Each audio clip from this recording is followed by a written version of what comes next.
यहाँ पर अम्मी कमर कस को धोने और साफ़ करने की तैयारी कर रही थी। सबसे पहले कमर कस को अच्छी तरह से छटक लिया। जो इसमें मोटी मिट्टी थी वो निकल गई, ताकि धोने पर कम से कम मिट्टी निकले।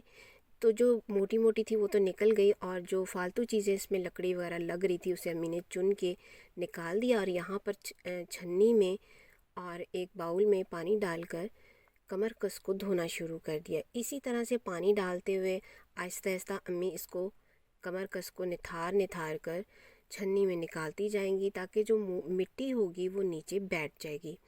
कमर कस नहायत ही मुफीद चीज़ है, जोड़ों के लिए, पट्ठों के लिए और कमर के लिए नहायत ही मुफीद है। और हमारे यहाँ इसे ज़्यादातर पंजीरी में इस्तेमाल किया जाता है, और भी मुख्तलिफ़ तरीके से इसे बनाकर इस्तेमाल किया जाता है। लेकिन अगर इसमें मिट्टी और कंकर होगा तो ये खाने को इंतहाई बद जायका और बदमज़ा कर देगी। इसलिए इसे अच्छी तरह से धोकर साफ़ करना नहायत ज़रूरी है। इसी तरह से अम्मी ने पानी डाल डाल कर कमरकस को घुमाते हुए निथार निथार कर सारी की सारी कमरकस जो है वो छन्नी में डाल दी है। अब जो मिट्टी है वो नीचे बैठ जाएगी, जिसे हम वेस्ट कर देंगे। यहाँ पर देखें, मिट्टी जो है वो नीचे बैठ चुकी है, तो इस मिट्टी को हम ज़ाया कर देंगे।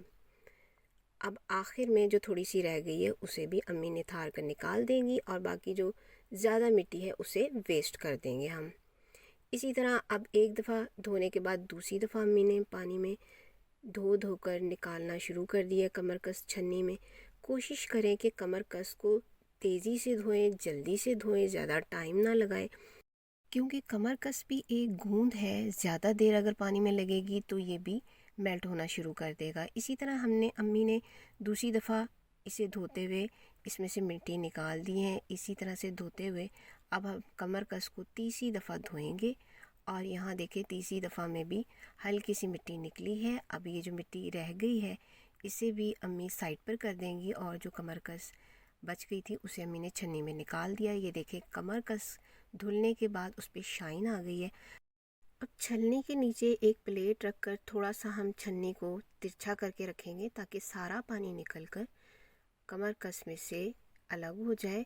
और छन्नी के नीचे प्लेट रखना ज़रूरी है, क्योंकि कमरकस सूखने के बाद बारीक बारीक निकलती है।